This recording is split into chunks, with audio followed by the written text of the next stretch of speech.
Seigneur, que ta grâce, seule ta grâce. Nous voulons instaurer un état de droit. Et dans un état de droit, il y a une justice indépendante. Ce n'est pas à l'individu Félix Tshisekedi de commencer à faire justice.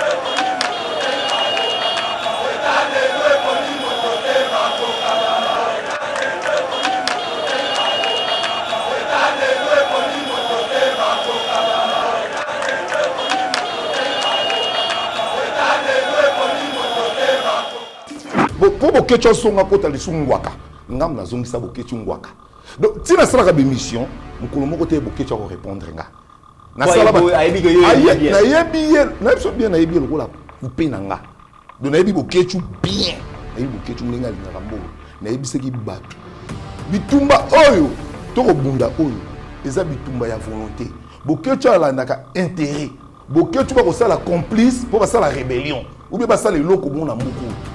Bon, et là, moi, comme c'est un peu de non, président Abi Chilombo, on m'a dit qu'il y a des millions à Kinshasa. Il y a 4 matos, il y a des millions qui Samuel Tour. Mais tout le monde qui est armé. À ce niveau-là. Et là, on y a un mais les lots après venir qui au monde sont quoi lobby. Bah ça y est, des mercenaires. Et là, on a besoin de ça. Tout le monde a toi Mibali. Tout le monde a kaka. Bon, on doit pas couper déjà trop. Bon, qui est petit wapi. Au monde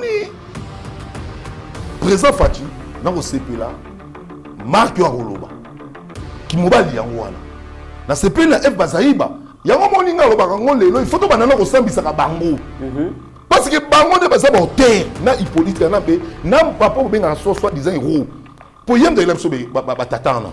Mesdames et messieurs, bienvenue sur Eba TV. Très heureux de vous retrouver dans le cadre de notre émission Éveil patriotique, celui qui a l'information et le pouvoir. Merci de nous avoir choisis pour vous informer. La République démocratique du Congo, un grand pays au cœur de l'Afrique, décidé pour retrouver sa grandeur, sa dignité au cœur de l'Afrique, et tout le peuple congolais est derrière le chef de l'État, mais aussi les institutions de la République, surtout derrière notre armée, pour que finalement la guerre qui a persisté depuis 3 décennies est comme Manasuka. Et c'est le chef de l'État qui est vraiment finalement au four et au moulin pour que Makambu et les Kandenge Congolais Balengi. Et sachez déjà au début de cette émission, la République démocratique du Congo est prête comme peuple, comme nation pour la résolution. S'il faut la guerre, le peuple est décidé, soutien Zali très azimut. S'il faut aussi la diplomatie, finalement le peuple va adhérer parce que le chef de l'État finalement a tiré vraiment ma carte sur table pourvu que Kimia et Kota na République démocratique du Congo et Kobokombo et Bogomo a déjà sur le front Nengezali Koleka diplomatie Nengepezali ko Salema peuple congolais Nengepazali ko Bongama. Mesdames et messieurs, Makambuyo Sozalakana Souka et Zarene Bandelipe Zalakana Souka. Ça, c'est le premier sujet. Qu'est-ce qui se passe ces derniers temps dans la République démocratique du Congo par rapport à ce qui se passe dans l'Est de la République démocratique du Congo? Deuxième sujet, l'opposition politique dans la diaspora. Mesdames et messieurs, maman a révélation alors que les Congolais pensaient que opposition contre le président Félix, Zalaki Bongo passion, Zalaki Bongo intérêt à peuple congolais, nous avons le Kuta, opposition Zalaki monnayé, opposition Zalaki cop, opposition Zalaki affaire Yalikonda, Bokoyoka, Bokechu démasqué, dévoilé au grand jour, financier naé abimi à lobby ba vérité. Et pour bien traiter cette question, nous avons invité aujourd'hui pour vous un ami d'enfance, un ami intime ya Bokechu, Oyebi bien, Ayebi système des jeunes, Ayebi manœuvre naïe. D'ailleurs, c'est pas la première fois à l'obéla ami naïe d'enfance, à l'obakayango bandi makate, les locaux la Bokechu a démasqué, dévoilé, dépouillé, na force sur Zalaki nango, Bokoyo kalisu sur révélation. Oyo Yalelo. Et pour parler de tous ces sujets, nous avons invité pour vous, mesdames et messieurs, Maître Bessi Sao Sao alias les vitriers. Boyebi les vitriers bien, ceux qui ont en profondeur, il suffit de numéro ya Papa Moliero, tourner vitrier Zalinani, à Kobete Labino, Lisolo. Et aujourd'hui, nous sommes très heureux de le revoir encore, Maître Bessi Sao Sao. Bonjour et bienvenue. Mbotebele na pesi na yo, nasepeli à trop déjà pour la première fois dans les cas mettre fois nasepeli à peine ya mbanga na pesi pe mbotebele na famille Bokichu na pesi maman wa bota Bokichu mbote mama Fero na pesi Lekine Léon mbote na pesi Sayo mbote na pesi yana mwasi Mado na pesi Lekina Suka papi ko mbote pe na pesi mwasi ne asuta mbote. Très bien. Alors Maître Bessi Bokichu azali moko ya ba combattant reconnu, soutenu na diaspora. Yétan walobaka, en tout cas, la communauté congolaise, elle bande vibraka. Azana soutien na ba milieu nyonso, na ba milieu ba intellectuel, na ba milieu ya ba combattant, na ba milieu ba nyonso. Les gens pensaient que Bokechu abanaki ko ça la lutte na ye, o ezalaki ba bakanise ezalaki passion, ezalaki pour intérêt ya mboka, ezalaki pour ko soutenir changement o ekoki komema amélioration de qualité de vie à peuple congolais, mais en réalité, tu se rendre compte que finalement, lutte politique, ils ont qui n'ont patienté, mais ils ont qui cop, ils ont qui bongo marchandise pour n'abokeche baneko marcher bien, ils ont qui bongo faire ou baneko cotiser les bongo. Avant na pesa yo maloba, na ebi ke yo zali moko ya ba cadre ya MLP, parti cher ya président Franck Diongo, mais aussi Nayambu surtout comme ami intime, ami d'enfance ya Bokechu, parce que Sengeli Batoubaye finalement qui est l'homme. Mais avant Zomaloba, Tolanda vidéo, mesdames et messieurs, l'homme qui a financé Bokechu depuis toutes ces années pour que Asala Nyos Abanaki Kosala, Abanaki Kozola Yango Mbongo, Ezalaki Kop, Azaki financé pour la finga ba autorité, Azaki financé pour n'importe quoi, Azaki financé pour déstabiliser culture la République démocratique du Congo, nako pekisarabon ba concert et artistes et musiciens et beta manapoto. Et cette révélation ezali biso ba tutolobité muto banai ko financer Bokechu ya Laurent Sokoto ndenge babenga kaye yemoko alobi makambo e kamisi ba congolais tolanda yango comme ça to ya kozonga. Yo sala ba okango ko sala prison. Pour qu'on directement dans RDC. Maintenant, il a confirmé au cas Bokechu. Le 6 janvier 2020, aujourd'hui $2,000. L'agence La Grâce, na Bruxelles, n'a pas tombé. Le 8 janvier 2020, aujourd'hui $1,500. Le 10 janvier 2020, aujourd'hui $5,000. Le 18 février 2020, aujourd'hui $2,000. Le 24 février 2020, aujourd'hui $4,000. Le 6 janvier 2020, aujourd'hui $2,500. Le 8 2020, aujourd'hui $1,000. Le 7 octobre 2019, aujourd'hui $3,000. Le 15 octobre 2019, aujourd'hui $5,000. Le 5 12 2019, aujourd'hui $10,000. Le 27 12 2019, aujourd'hui $3,000. Le 3 janvier 2020, aujourd'hui $15,000. Na total, mieux surtout, et ça lit $54,000. Agence La Grâce, na Bruxelles, na Matongé. Où est la première liste? Deuxième liste, n'a pas annoncé un lobby à $100,000. Après, lobby n'a pas annoncé encore une liste, il y a $100,000. Et puis, Mbongo Oyo, n'a tindaki jamais yo pour quelque temps que musicien. N'a tindaki on a compte, il y a peuple Mokonzi. Mais non comme musicien. Quel album Oyo, il faut ça, la quelque ça va succès. Ngana vie na ngambo na lobaki bako ye mangana musique te. Quel album yo ko sala pour na photo ba mbongo yo surtout plus de $300,000. Plus de $300,000 par la mituka. Nous avons monisé quel succès. Ngana yebani na Luanda depuis 2002 jusqu'à présent Luanda mbabaeli. Maître Bessi Sao Sao Yomoko Olandi makambo financier ya camarade na yo ya ami na yo alobi betela biso lo lisolo likama solongo za ndengeni.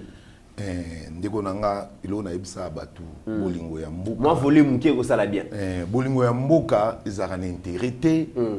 muto abundaka pona mboka alandaka ba bien matériel te soko mo lumumba bundaki ba na mboka alakisaki bolingo soko moni lelo papa na biso kimbango akufa pona bolingo soko moni les gens na biso Etienne Tshisekedi atikaki mikili ya poto ayekaka pona bolingo ya mboka ezala bato bako bunda bolingo ya mboka na intérêt na yebisa bato ebele mettre fois boketu na yebi lokola poshi nanga boketu auta mbandaka aye akufanda na lac Mero pa ya bandeko na ye biso to yambi boketu ti asala swede ezana bandeko mususu bachaki tembe balobi na bidabi boketu alingaka mbongo mingi na yebi mutu nanga bien alingi mbongo fort boketu pona mbongo asala black te à côté quand même mais boketu ti avoir même ata bala moi sine asuta so na sebe mission asuta mona kanga asuta yebi ti ba bota chancer la vie abota ba petit papa ba yani on tangi ba kombo ba donc to vanda na bango mama ne mama na ye mama Vero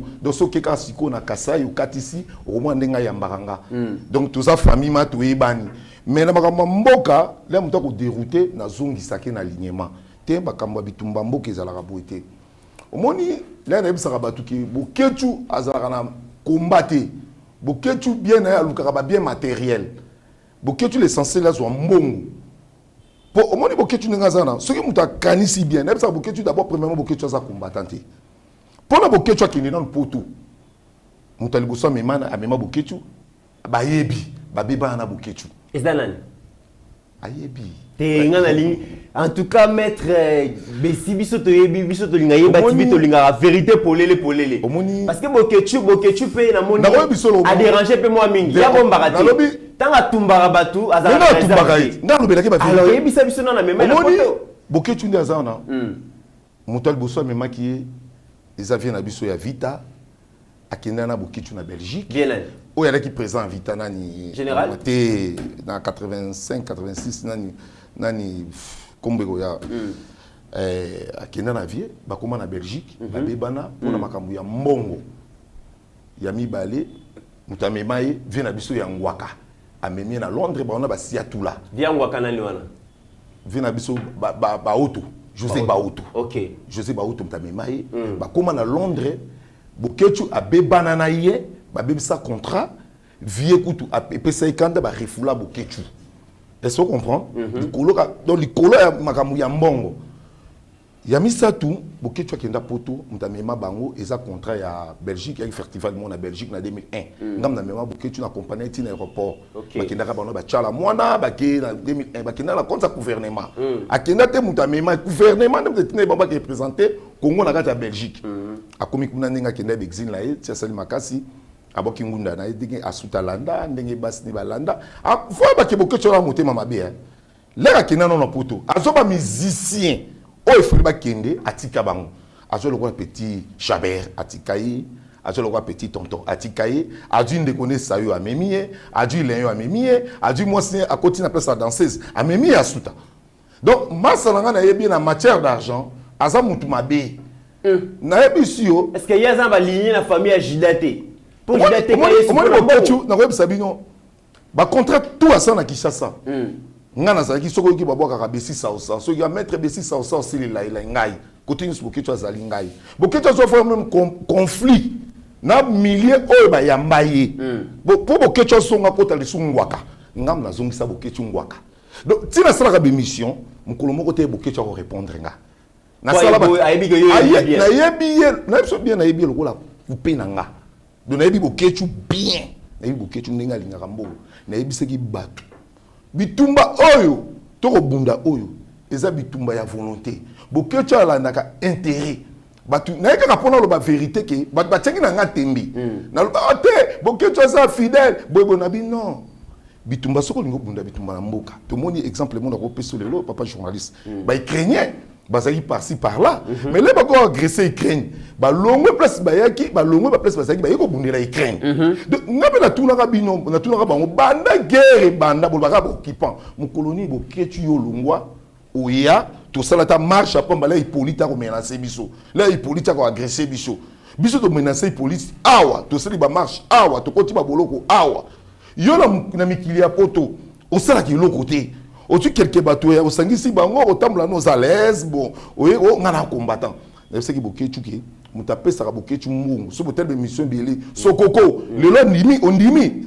omoni na c'est que mutape saka boketu mbongo eza sokoko pona yebi boketu bien boketu bo so ko bénéficier le rota resale le roni ce qui m'a boketu bénéficier te le rota ça le roni yo après cela azali le rola d'accord chaque jour faut un sokoko il y a Laurent Sokoko, il y a Laurent Sokoko, il y a Laurent Sokoko comme présent dans RDC. Il y a Makambo Sokoko lobby ndeko photo jongo sérieux. Nga sala ki émission na lobby na batu. Boke tu vas ko sala complice pour ça la rébellion. Ou bien ça les loko bon na muku. Pour là comme senga boke tu lobby ke non présent abi Chilombo o mato ki to ko million na Kinshasa. To ko 4 mato ine ba million ki Samuel To. Nami tuni boke tu na armée te. Asa ni loko te. Et le on n'y a pas mais les lots après venir qui au monde Sokoko lobby bazali na ba mercenaire bazali déjà na ba mercenaire au niveau Sokoko lobby encore boke tu peux na so lobby ke mama mbongo ninga sombela bi boke tu mi tuka sa ya ba oganga na ngu ya ki bituka oyo ba récompenser ke na Sokoko ezana ba diaspora musu ba combattant te ba combataba o ba benganga ba finganga dans oza jalo boke free maman na boke tu na biso vérité so que si qu'on a kacha okati si presque ça vous bokasa ikitega otuni maman la boke so moni maman la boke tu ondi matin malgré ba mbongo nyoso oyo alors bino so moni maman la boke tu otali ma famille boke tu ko regretter boke tu lo kacha kaka ya sentiment pour lo baba mokilier mo na ka boke tu ngoloba na yebi boke tu bien na mwasi na ye ako vivre ba famille mwasi na ye na ko critiquer te ba boke tu ba famille ba ko vivre na naku ya suta donc mwasi na ye ba vivre na ndaku ya mwasi na ye c'est là na expliquer yo mwasi na ye sayo asoba azali leki ya sayo asoba mama na bango akibe ma mère mo ya mongo ya kufa bani bon papa na bango azali mona ba bien so okati prince Kasavubu na kwa ya mom entre barbo benga de best ba suta ba na 3 parcelles les papa kufi atu le pense ko ba teke asuta mo ndambu na eteni o ya somba yango moni famille boketu nyoso ba kida ko vanda kuna. Est-ce qu'on comprend? Mais comment on le baka? Oh, on finga rabatu. N'a bien. Il faut le look. Au sombre la papa, maman no lupang. Au sombre la table ndeko no mapang. Ndeko na mobali, mendiant, petit digan papi koy. Akolika par-ci par-là ko senga bambou. Mais y'a na yo, asa les premiers à finga batu. N'a besoin de golanga journaliste. N'a besoin que combat oyo ya combat ya finga te. Combat oyo batu bunda bakataka combat démocratie pour le changer. Il faut finga, il faut beta, il faut salabou. Lelo to moni Sokoko aleki na mutu na ye wana babenga ce qui est so eso na pesa et devoir na bi eso la qui sa résidence oyo botama na kati ya Congo qui chasse te ala seka na Congo ala sa place yaza Malawi auti Malawi papa na bango ki cheminot ba yeka na kati ya RDC ba sala musala bazonga mais comment likambo ba congolais et comment yaye oh mon donc il y a pas tout le monde qui combat dans les désordres. Si président Félix Afinga Bango va combattre tabac. Et c'est solo. Mais tu as dit que le lokomoko. Tu as quand même la somme où Laurent Sokoko a dit que tu as bokechu et Zali Mbongo ebele. Abane ko tinde le Mbongo na objectif nini, na mission nini. Bon, le problème comment quelqu'un a dépensé Mbongo ebele objectif les ala gagner. Omoni na combat, ne bango basala combattre, ne basala ba trouble na bango. Et ça, atteindre les bons ba petit ou ba petit brigand, ba petit ba voyou ba na poto. Ba lugi pe mo ba groupe mususu ba duki ba to ba Belgique. Pour yes Sokoko wana ba ko futa ba chambre. Ceux qui par exemple JP ou bien fallait remettre un concert na kata Paris. A rosala ni, a luki ba mbonga futi ba hôtel. Ba to ba route ba Espagne, ba route ba Belgique, ba ko ya ba ko fana na hôtel wana. Ba tu su ba mbongo wana ba pesi ba petit ba sala ba des autres monde ba tumbaka. Pour ba bebisa et loko ya baki. Est-ce que vous comprenez? Il fallait habiter concerne pour Batumba, Basala des autres, oh, Moboulou, peuple congolais, Balingité, Balingi concert rébétaté, ou le chef de l'État, et il y a des bêtises, Basangani, Basala, Makele, et Rufinga Finga. Donc, objectif, tout le bien. Dès qu'on a souvent dit bien, sauter dans ce coco, mais tout le monde ça l'a raté. Pour comment on comprend, on a bénéficié à pas Mayanini. Pour on bénéficier Nini, n'a ébissara ce coco. On comme un président dans mon côté pour te yébioter.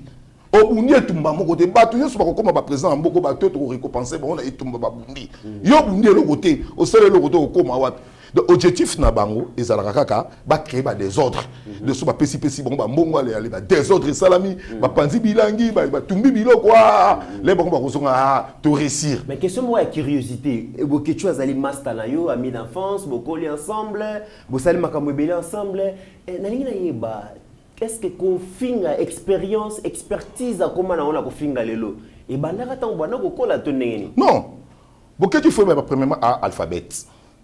Donc, si tu as 8 ans, tu as l'école. Pour que tu pas au fond l'école, tu as Itaga. Tu as l'école à Itaga. Mais si tu as temps au côté. Si tu as avant, il y a une famille, il n'y a pas de famille. La famille, il y a une maman. Pas de monzo. Pas de harmonica. Pas de monzo. Mais il y a des monzo. Il y a des varices. Non, pas de vérité. Il y a des bien. Tout ça là, contrat, na vie na biso moko boy il fallait bape sa balar vie petuki bape si balar na ebani bon concert na 19h obi ki ba beta so su ko mutu mo ya boke tshaba ngabi no besine za bo faut beta concert na ma campagne il faut ya rapide a bon c'est dit que azana monga ba to azwaki mais e bota maman na trouble donc ceux qui sont sakité ba ngaba déshabiller boketu donc boketu eza nenge na ye. Donc, pourquoi tu n'es pas là? Donc, on a critiqué que tu es dans le bagage. Oh, c'est la vérité. Ce qui n'est pas la vérité, à l'équipe de la TV, à l'objet la vérité. Les autres, on a dit, Bitumba, oh, Bino, Bolo, Baki, Boketchop, oh, Bateau, Bateau, Apote, Nebsa, Moba, Vegle, Bateau, Balo, soit disant, combattant. Comment il va rebondir? Ndeko, il y a qui blaguité, Kabila, ça n'a pouvoir, Hippolyte, ça n'a pouvoir. Bisso de l'objet, tu peux voyager, tu peux déplacer, tu peux exilé, exilé, tu peux rebondir comme moi, tu bandi ba marche na si o ba ba marche ne pas beta biso ba crimogène ndenge ba ko boma batu to bi to ki mate ti Hippolyte le loi le monde a pouvoir malgré boma batu biso ba ko ta mabele bo siko bino bato bo sala kuna combat bo bundaka combat ya nini mais bokecho ba ne ko soutenir bongo opposition face à Kabila Kei, to kanisa ki ke combat esili parce que UDPS a comme le pouvoir, président Félix a eu le pouvoir, mais tout le monde Bokechu mbalamo a changé les sous a continué les et ça qui motivation les alakini. C'est le problème là Bokechu. Il y a le but peut-être Bokechu souffrance des alika. Ayeba arale reconnaissant vers mon tuté. Bokechu pas neza ma fou. Donc on peut sur exemple mo Bokechu sur un kanisa. Bokechu combien de fois mbela Mobutu. Non, que quitte petit Bokechu na aéroport à Guado c'est hier là instrument Bokechu à Twaka. Na 1989 90 na pesa kayam. Mobutu t'a fait ça est-ce que les Mobutu a pesa que instrument ba agresser qui na bateau ba exilé la poto malgré Bokechu qui ba concert na poto na na betaki. Bokechu nga zali wana. Ayembela musée, ju ya musée. Yé. 2001 à Kenya na compte ya Hippolyte. Na comment au monde na Belgique na président Félix. Parce que yebi sanga président Félix asala Bokechu ni.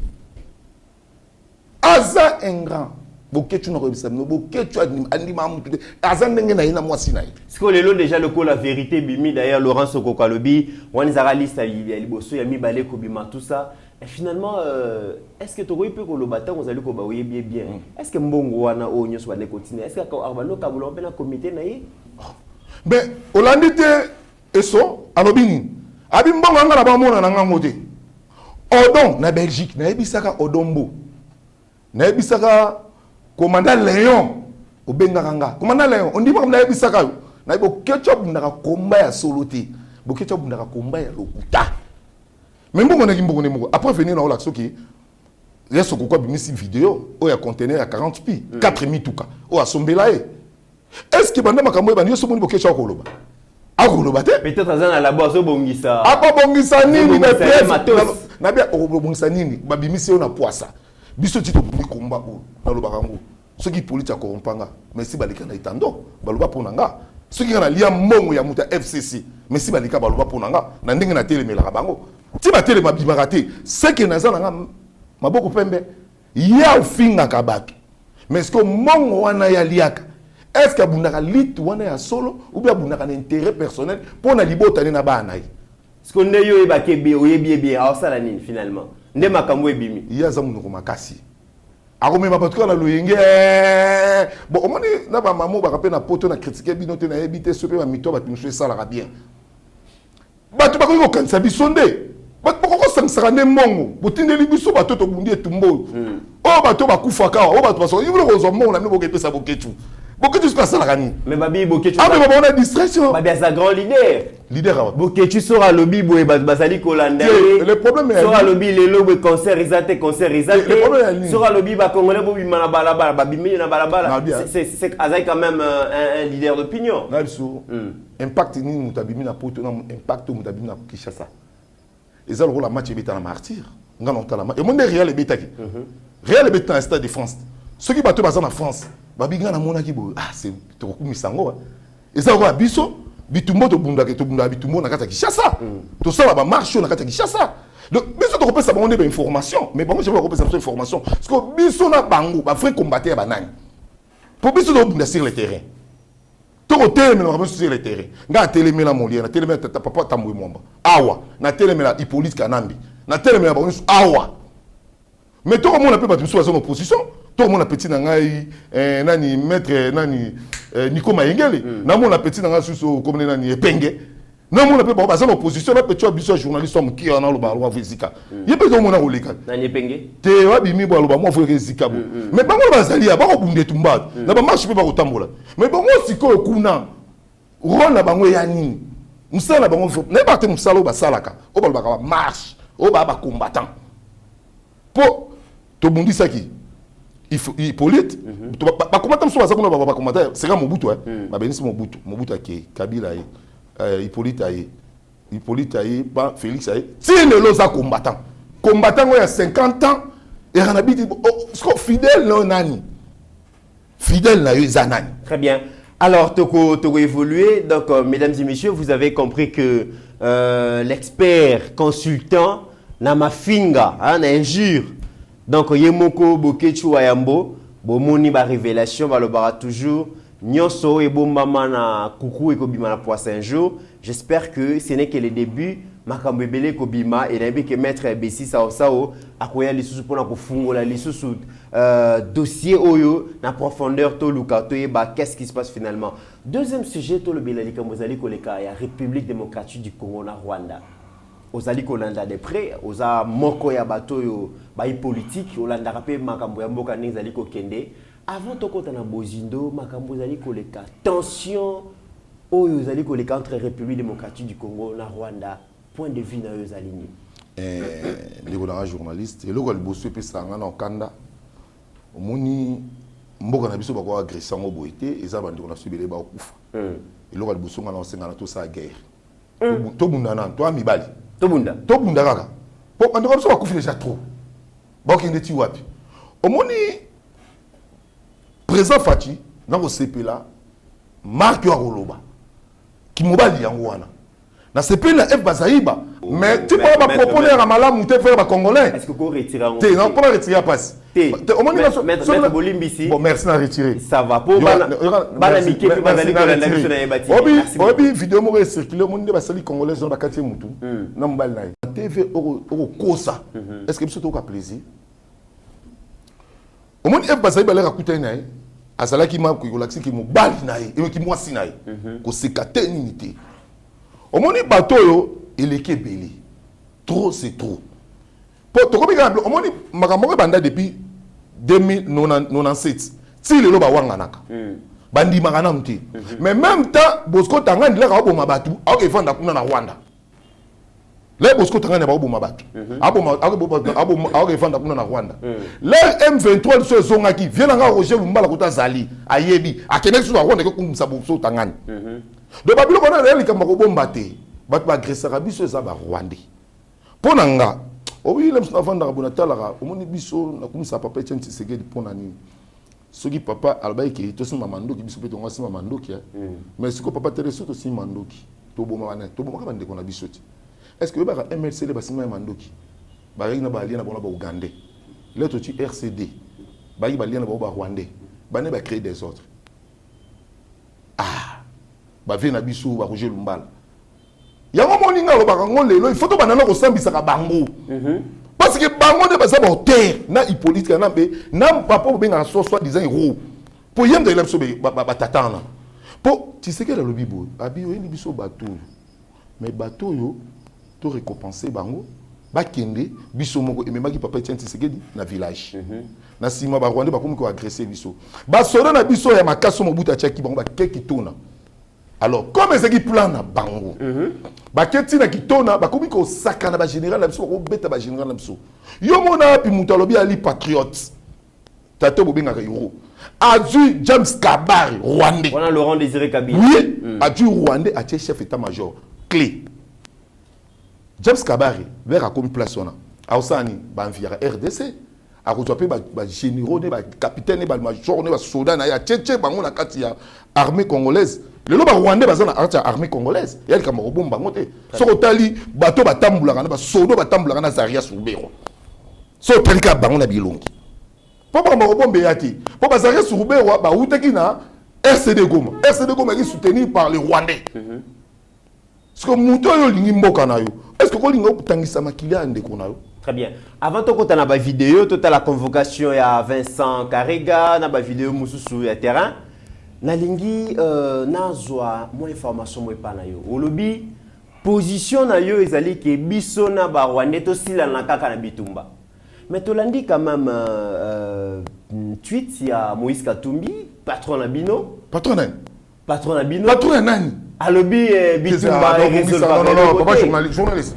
bon ça mo maluba place wa MLP parti na bino non vous avez na Moïse Katumbi na ye étant que Bessi Sao tozape allié na Moïse Katumbi te mokolo mo pe to kozala allié na yete mais tu dis que président Franck Diop non azar ensemble et ça le roi net ovandaka biso so sanganaka mais bato mutu bitaza na idée na ye ba obe bana ba idée mabe bazali na ba oba bazana idée ko bumsa mboka omoni ngala soutenaka les malti ngala kozala fanatique ya mutu te nazaka fanatique ya Congo pour ceux qui sont fanatiques à Moutou, non qui est dans les boules. Mais vous ensemble là Moïse Katumbi. Tous ça ensemble te dit comment on a eu tout ça la ranine finalement.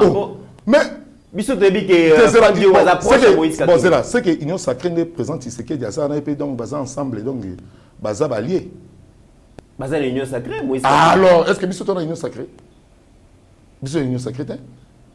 Objectif c'est que ça Congo changer. Je soutiens Moïse Katumbi te. Na soutenir rien, na soutenir rien la kaki na exil mani bani. Muto asala alliance na police kanambi. Na soutenir soutien. Na ko linga sou allié na ennemi nanga. Yo komi camarade c'est que non ça les talanga na lobaka likamoko et loko Hippolyte asalanga na vie. Eza loko mo bazwa il faut ko sérieux. Asala oni. Hippolyte on le bomona bana mboka fo ba. Nasime aza assassin. Assassin. Eza blaguité.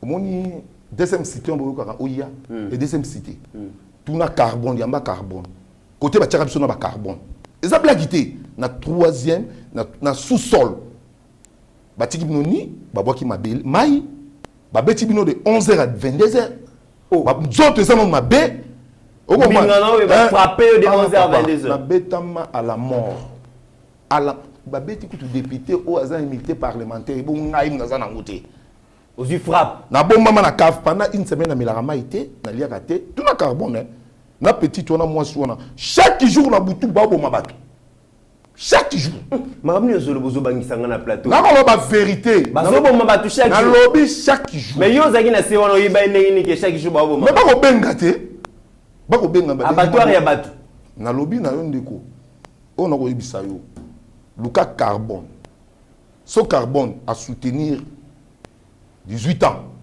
Carbone na yebité. Bon, ba tu so ba kaka, o musu so ko loba po loba. Mais ngala ya lokola, o ngala na moni na vivre. Ba ko beta mutu lokola ngombe kutu bien. Taba kutu bien. Ata kutu Jésus ba beta ki bongo te. Oh. Ata Jésus lui ba yeba frappe bongo te. Christian Tiyoyo aza na pouvoir. Buke tu na Christian Tiyoyo. Général républicain. Sérieux on a qui adjoint ya ilunga kapeta. Pour Christian qui lobelo côté mais ordre ou pas ilunga kapeta. Ordre ou pas pas police kanambe. Biso ba boye to fandi boye bi ba beta biso boye. Donc mutu wana so à 22h frappe. Ça ba massa ngai ba ti lelo ba maboko ebeba. Wa frappe ndenge nini wana? On y barre de feu. Bon, on va tout partout. On va tiki. Na colonel va benga son setambila. Donc, tu barre de fer, cotis na kati ya PVC ya courant. Ba ko beta bino. Donc, au quoi kawe etali yote, etali bangote. Et lorsque sauva biso, les mecs au biso, pour Monesco et Yaki. Général Monesco, ça là qui n'a collé Mamadou. Les ba moni, ba banga yaro ba ba boma biso ti. Donc, ce qui Monesco et Yaki te, ba ni ba boma biso. Pour pas benga biso déjà ba koli, les ba tie biso na demi-ap. Boy la biso ba koli wana, biso to ba koli. On comprend, on a commis koli, le son à vivre à boy. Dans le bango, Nzamba Zanzamba Bolimo. Président Félix Tshisekedi a ya 2 fois en prison. Kota la biso président Lela Baboya mo akota ata la biso. Mais amona musika Lela. Na oba sala biso. Ce que beto le solo ba ba no benga ba liste pour na okende ko ngeni ba no le kanyi. Mais kono biso c'est ce qu'on explique. Président Félix ata azama bene balbi azama beto ni ma bene na côté liété. Na la côté liété. Mais mutoyo apesi au passeport. Animi ke oza congolais. Na muto ya boyeki oza congolais. Oye na kati ya Kasumbalesi. Obi jour wa manifestation bat bakufa. Oba ki man bat bakufa. Po babika yem katumbi ya kota. Siko bato bakufa katumela musabanguti. Po balinga ki yote yoko koyamba na po babaki o Katanga, o Tanzania. O Tanzania o Rwanda. Ngai moko na vanda moko abenga munga Satan, muso abenga ke Jida. Sikoyo bango mibale basangani. Biso batu oyo to soutenir qui est Moïse Katumbi kanisa nzembo ayemba. Oncle Moïse nzambo ya choisi bolanda botuna batu makamuni baloba. Balobani. Alobi babosele bolambi so salaki. Baboy ke kutunga na ali congolais. Balinga la zonga na mabele na ngati. Lelo ko fanga na muto boswana. Ngata lelo, au moins mon kilo so bandoli yang balobi ki nzamba bi Jida Yuda Jésus zonga. Jésus nga Yuda supembe nete. Alinga soute. Oh, mais ça pas nga sur liste faire te. Eza na bablo mususu to ko senga mo limbisa mutu. Mais lo mususu eza liwa, eza ba liwa na ba via batu. Mesdames et messieurs, nous allons continuer l'émission.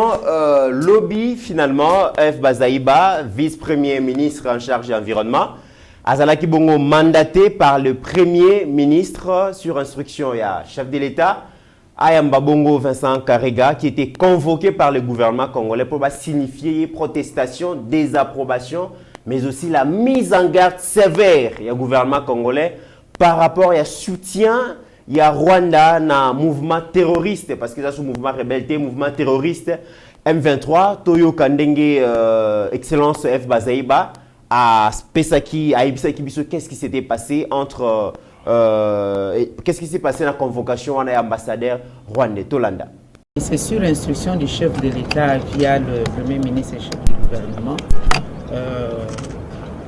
Nous avons donc invité l'ambassadeur du Rwanda pour lui signifier 3 mots.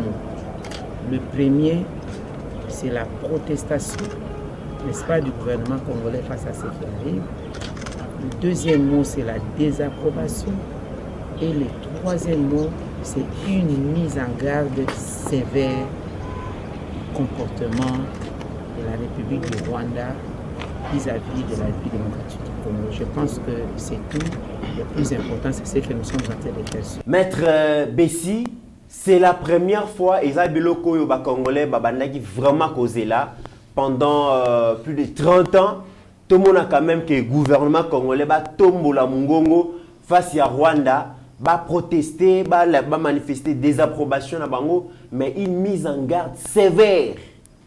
Kémissi Rwanda par rapport à Makambo Zali Koleka. D'ailleurs, quand les Congolais balobi au lieu de convoquer et singeli bo benga nakaka Vincent Karega bo expulsé et yemoko Vincent Karega donc au sortir il y a rencontre wana à lobby ko longwana ye Kinshasa ko zonga Rwanda zo dépendre na Rwanda na République démocratique du Congo parce que Rwanda itinda qui est awa comme ambassadeur et République démocratique du Congo est accepté qui comme ambassadeur ce qui gouvernement congolais a besoin qu'il y a à la nation congolaise à kolongwana mais déjà ba observateur ba tuming ba leka qui déjà 2 jours devant l'ambassade, il y a Rwanda na lukusa wana ba monike drapeau ya Rwanda ezali sous ko flotter na ambassade wana tant vous allez komona ki lelo boto komiko kebisa Rwanda lelo boto pekisi avion na Rwandair et ya kalisusu na Congo te tout le monde qui ba soldat na biso ba komi ko capturer bongo ba soldat rwandais na terrain ozali comment on ndengini makambo ozali ko leka ndengini et le rwanda ndeko na journaliste il faut ko féliciter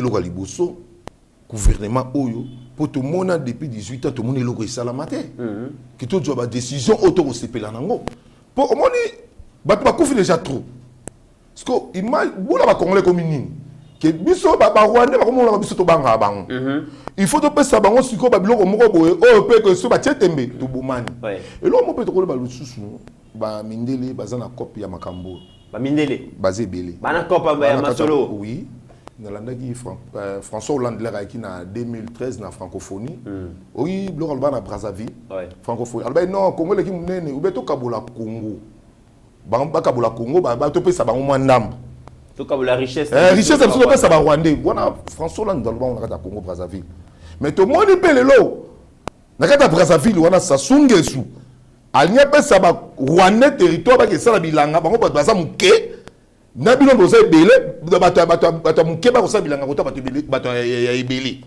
de ba biloko les gens juste au monango suspect le Rwanda ko sala biloko est-ce que Nations Unies après ça Rwanda sanction rien ba condamner bango te lobby mais Ukraine makamba Ukraine a pamba combien de sanctions Poutine a zui faut ba ke baza derrière ya makambo bato ebele pe baza na besoin Congo le kabwana pour richesse tabiso et peut ça rabat mingi te ma passe bozui au Congo ça na et c'est pe ça rabat tout donc yango monique biso moko faut to courage ya ko bundela mabele na biso mabele wana mzapesa biso ezali nzambi nenga pesi bango force ya koloba ya kobanga te donc ekende bongo soki ko senga ngako idée na koma ata lobby ata lelo bazong sada ambassadeur wana wa biso pe faut mambo sérieux ba bengana ya biso pa zongi ba Rwandais o bazala na Uganda na Kigali ba ye biso pe ndape na bi keke Rwandais bazao toko bengana pe na o bazala kutasa yes bazonga na Rwanda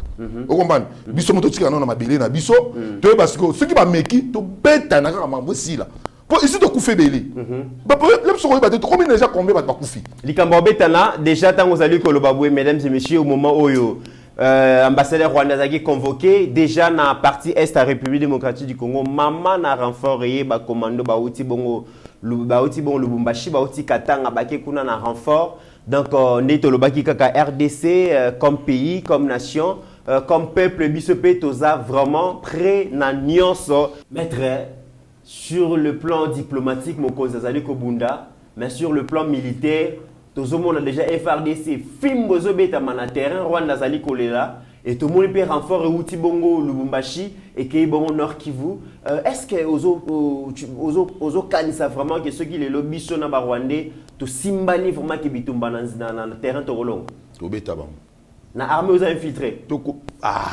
koto komi koto infiltré maintenant ta koto bien infiltré et l'autre on a ko chef de l'état il faut to bon sa armée kolongola ba tato ba umeli wana ba général ebelo dans bien au moins général musu na kata Kinshasa azana 7 par étage ba 8 niveaux ma utara est mbongo azwa kango wapi ta la ventre mais l'air ba tangi ba na mapping ba tanga ba général musu soit poti le ba kanga bango te est-ce que lista mapping yo salango benga na salango mon est-ce que ba salango rapport mapping wana est-ce que ba kanga ba général wana bakanga ba généraux wana batanga bango ke parmi ya guerre ya est bazana kati ya ba guerre wana yango tokolo bake mokonza mboka zo courage akanga na bango obinde kona ko biso lokoko omoni bato 18 ans so bakangi bango bakangi ba généraux ba déjà ki bomo la guerre est-ce que identification ba élément rwandais wana na kati ya armée est facile pour le Salem oh est facile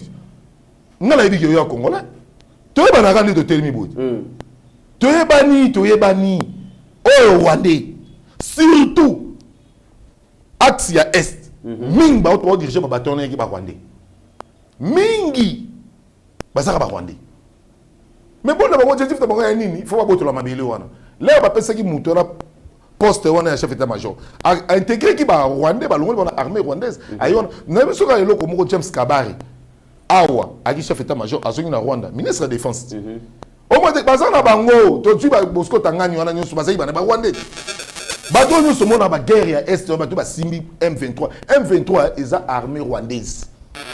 Et ça va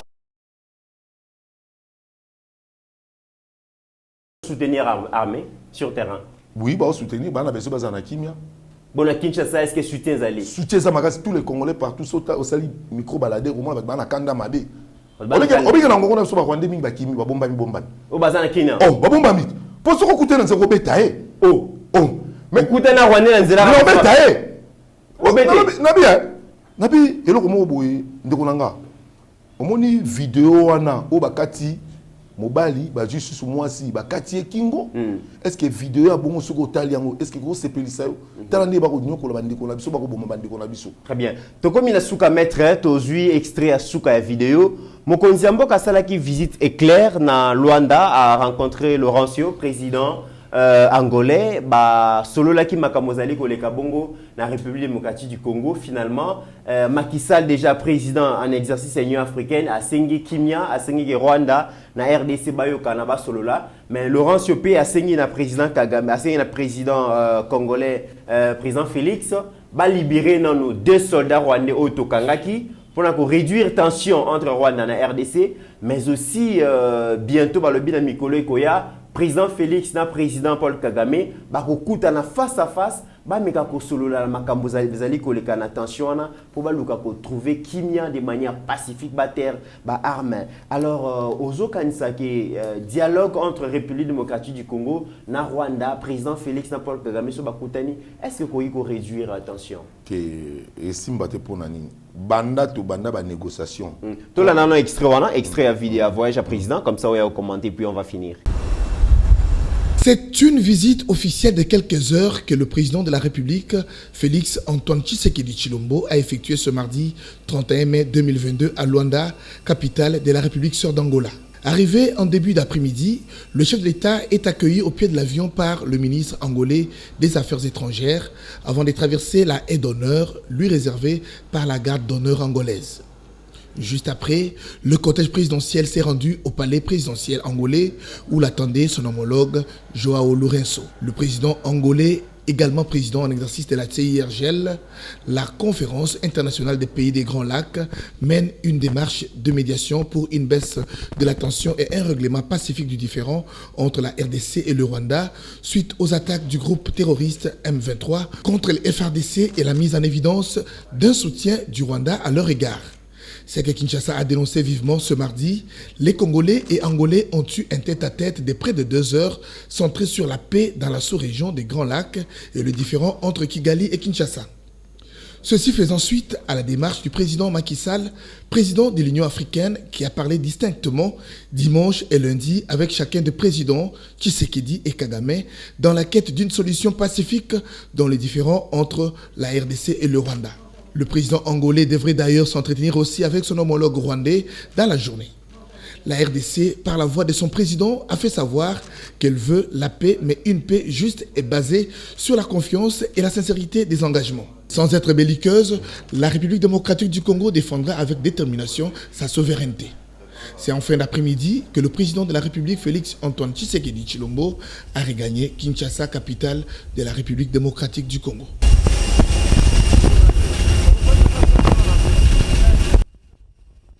Voilà, tu l'as dit extra vidéo, Anna. Point de vue, nos amis. Au moment où tu as une négociation trop. Une négociation depuis depuis 1996. Si les lots, la négociation est baraté. Mon objectif est de la RDC. Batuna biso ba kokufa. Bango ba kolelara des soldats. Ce que biso ko to bomite meto kangi. Ko to kangi nam. Po to barrer bango, faut pas barrer bango. Faut pas barrer bango. Oui, de mettre le photo bomba bango. Photo bomba bango. Pour ni bango le ba kolelara mi balé. Bon bata sikoyo. Plus de 12 millions de personnes bango ba bomi. Pourquoi on les rami balé hein? Non, on les rami balé te mettre. Na Rwanda ba photo ezali vidéo ba photo ezali ba bi ba famille belé la Rwanda bazali kolela po ba soldat rwandais ba kotaki awa na cadre d'agression ba bomi bango belé. Et ça ba information zo bimane ba Rwanda ba famille rwandais ba lokuta ba koluka kokosa. Ba koluka kokosa. OK. Makama génocide na bango ya ba utu na ba tout état libisoté.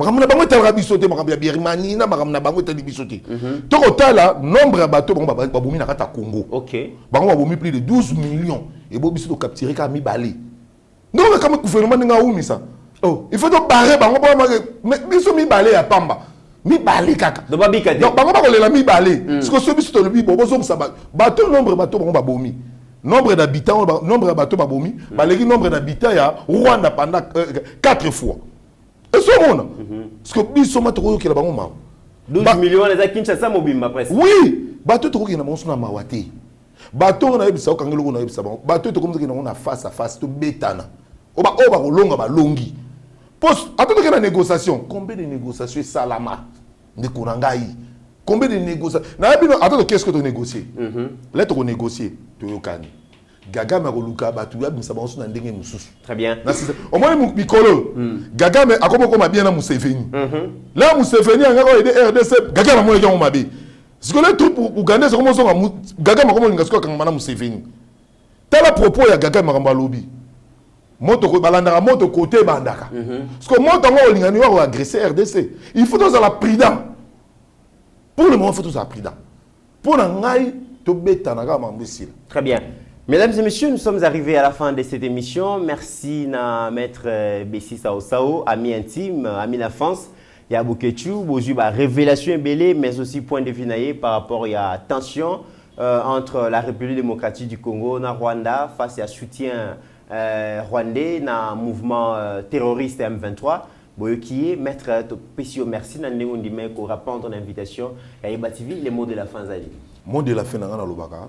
Nabo moko nde tokotonga tolongola haine tolongola jalousie tolongola tribalisme biso nyonso na ngongo to sangana to bunda le bana Israël bakoma ina pasi ba sangana ki po ba bunda na ngongo to tikana makambo opposition to makambo papa to sangana na to bengana na munguna pour le moment munguna nde aza rwandais Merci beaucoup, Maître Bessi Sao. Encore une fois de plus, nous allons répondre à l'invitation. Mesdames et messieurs, merci de nous avoir choisis pour vous informer. Continuez à faire confiance à Eba TV, vous ne serez pas déçus. Au-delà de nos divergences d'opinion, la RDC reste plus grande que la somme de nos ambitions individuelles. En attendant, portez-vous bien car chaque jour est une vie. Seigneur, que ta grâce, seule ta grâce. Nous voulons instaurer un état de droit. Et dans un état de droit, il y a une justice indépendante. Ce n'est pas à l'individu Félix Tshisekedi de commencer à faire justice.